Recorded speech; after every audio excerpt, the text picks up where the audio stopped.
Assalamualaikum warahmatullahi wabarakatuh. Perkenalkan, nama saya Aisyah binti Jana dari program studi pendidikan bahasa Jerman Fakultas Bahasa dan Sastra Universitas Negeri Makassar. Pada kesempatan kali ini saya akan memaparkan rangkuman dari mata kuliah belajar dan pembelajaran. Materi yang pertama itu ada belajar dan seluruh dimensinya. Pengertian belajar dan seluruh dimensinya sendiri merupakan suatu proses perubahan kepribadian seseorang di mana perubahan tersebut dalam membentuk peningkatan kualitas perilaku seperti peningkatan pengetahuan, keterampilan, daya pikir, pemahaman, sikap, dan berbagai kemampuan lainnya. Adapun dimensi dalam belajar yakni kognitif, afektif, sosial, dan konstekstual, serta faktor-faktor yang mempengaruhi belajar yakni faktor internal dan faktor eksternal.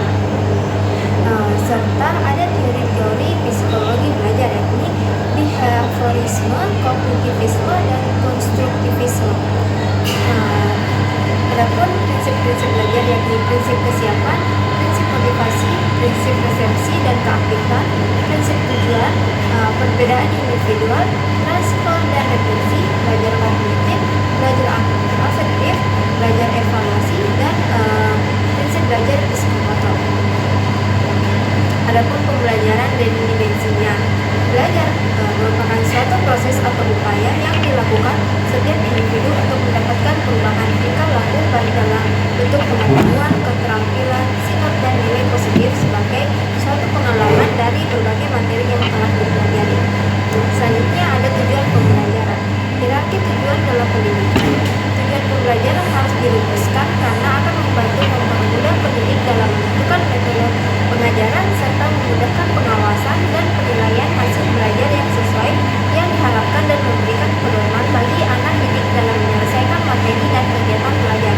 Dalam dunia pendidikan dikenal 4 hierarki tujuan pendidikan yakni tujuan pendidikan nasional, institusional, kurikuler, dan instruksional. Adapun materi pembelajaran, yang pertama itu ada pengertian. Mengorganisasikan materi pembelajaran sendiri merupakan proses pengaturan, strukturisasi, dan penyusunan informasi atau konten pembelajaran agar menjadi lebih mudah, terstruktur, logis, dan mudah dipahami oleh peserta pembelajaran. Adapun cara mengorganisasikannya yaitu menentukan tujuan pembelajaran, kenali audiens, rencanakan struktur materi, memulai dengan fondasi dasar, membuat rangkuman atau garis besar, gunakan visualisasi, tentukan sumber referensi, serta mengaktifkan pembelajaran interaktif, memberikan evaluasi pembelajaran, melakukan revisi yang sempurna. Adapun hubungan materi dengan ranah domain atau pembelajaran. Dalam ranah domain sendiri ini mengacu pada kategori atau bidang pengetahuan, keterampilan, atau perilaku yang spesifik, yakni ranah kognitif, afektif, dan psikomotor. Yang kedua, menyesuaikan metode pembelajaran dengan ranah domain, yakni kognitif, afektif, psikomotor. Peran peserta didik dalam memahami dan menggunakan ranah domain, yang pertama itu memahami ranah domain, yang kedua merancang kurikulum terpadu, yang ketiga memilih metode pengajaran yang tepat, yang keempat mengukur pemahaman dan kemajuan siswa, yang kelima fleksibilitas dan adaptasi, yang keenam memotivasi dan menginspirasi peserta didik. Adapun materi kurikulum sendiri ini merupakan perangkat mata pelajaran yang diajarkan pada lembaga pendidikan. Istilah kurikulum bisa dimaknai sebagai suatu jalur yang mesti diikuti oleh seseorang untuk bisa mencapai tujuannya. Selanjutnya itu komponen kurikulum sekolah, yakni kurikulum pendidikan, isi atau materi, proses ataupun strategi pembelajaran, dan evaluasi. Adapun pendekatan pembelajaran. Pendekatan pembelajaran dapat diartikan sebagai titik tolak atau sudut pandang kita terhadap proses pembelajaran yang merujuk pada pandangan tentang terjadinya suatu proses yang sifatnya masih sangat umum, di dalamnya mewadahi, menginspirasi, menguatkan, dan melatar belakangi metode pembelajaran dengan cukup teoritis tertentu. Adapun beberapa contoh pendekatan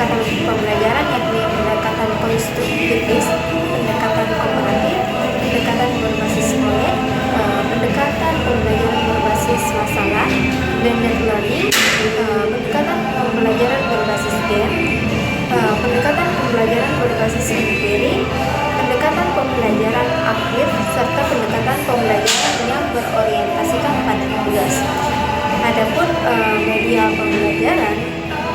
pembelajaran ini sendiri merupakan segala bentuk alat atau sarana yang digunakan untuk menyampaikan informasi, konsep ataupun materi pembelajaran terhadap peserta didik. Selanjutnya itu ada sumber belajar, merupakan segala jenis materi ataupun bahan yang dapat digunakan sebagai referensi atau alat pendukung dalam proses pembelajaran. Materi selanjutnya itu ada evaluasi pembelajaran. Tujuan utama dari evaluasi pembelajaran ini sendiri untuk mengukur sejauh mana siswa telah mencapai tujuan pembelajaran yang telah disepakati dan untuk memberikan wawasan tentang bagaimana pembelajaran dapat ditingkatkan. Evaluasi pembelajaran sendiri merupakan proses untuk mendapatkan data dan informasi yang diperlukan dalam menentukan sejauh mana dan bagaimana pembelajaran yang telah berjalan agar dapat membuat penilaian dan perbaikan yang dibutuhkan untuk memaksimalkan hasilnya. Adapun jenis evaluasi pembelajaran yakni evaluasi formatif, sumatif, diagnostis, proses, responsif, portofolio, otonom, dan evaluasi formatif peer. Adapun materi selanjutnya yakni motivasi belajar. Pengertian motivasi sendiri merupakan dorongan internal atau eksternal yang mendorong individu untuk bertindak dan mencapai tujuan atau memenuhi kebutuhan mereka. Adapun jenis motivasi yakni motivasi intrinsik, sosial, kekuasaan, dan eksplorasi dan kejurusan. Adapun masalah-masalah dalam belajar ini peserta didik dapat melibatkan faktor-faktor seperti kurangnya motivasi, gangguan konsentrasi, kesulitan memahami materi, ataupun permasalahan personal yang mempengaruhi kinerja akademis. Adapun cara mengatasinya yakni melakukan pendekatan holistik, termasuk memberikan dukungan emosional, mengidentifikasi metode pembelajaran yang sesuai, dan melibatkan orang tua ataupun murid-murid untuk memecahkan masalah tersebut. Adapun pemanfaatan teknologi informasi dan komunikasi dalam pembelajaran yakni mencakup segala bentuk teknologi yang digunakan untuk mengumpulkan, menyimpan, memproses, mengirim, dan mendapatkan informasi. Ini termasuk perangkat keras seperti komputer dan perangkat lunak serta jaringan komunikasi. Adapun pemanfaatan yakni memanfaatkan komputer untuk presentasi materi ataupun simulasi, seperti mengaplikasikan pendidikan untuk meningkatkan aksesibilitas materi pembelajaran, kolaborasi antar siswa serta guru. Adapun pengembangan nilai-nilai karakter.